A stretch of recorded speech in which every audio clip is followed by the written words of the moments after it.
Republicans in Congress have hardly been carrying the banner of education reform, anti-national testing, anti-Common Core. What's going on there? And do you, I assume you don't share their views. I don't. We're doing Common Core in New Jersey, and we're going to continue.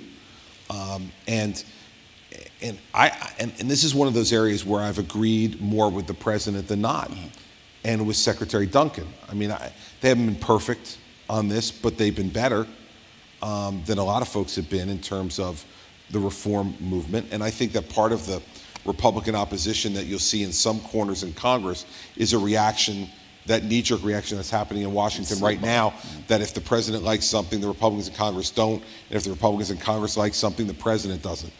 It is this mindset in D.C. right now that says that we have to be at war constantly, because to not be at war is to show weakness, and to show weakness is to lead to failure. And I just don't buy that. And in my own state, we haven't bought that argument between Republicans and Democrats. I have a Democratic legislature every day. I wake up knowing I'm not going to get everything I want. So my job is to figure out, how do I build consensus? How do I bring change in a way that will be assisted by compromise?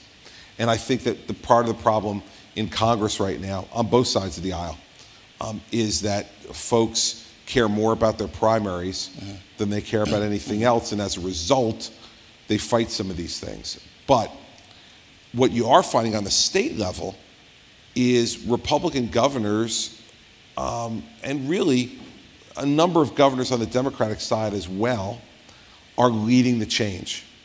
We're dragging Washington to the change. Washington isn't getting there themselves. And I think it's because governors have to look in the eyes of those kids. You go to those schools, you meet those parents, and you can't walk away and not be affected. And at least I'm not, and I think a lot of my fellow governors on both sides of the aisle are equally affected.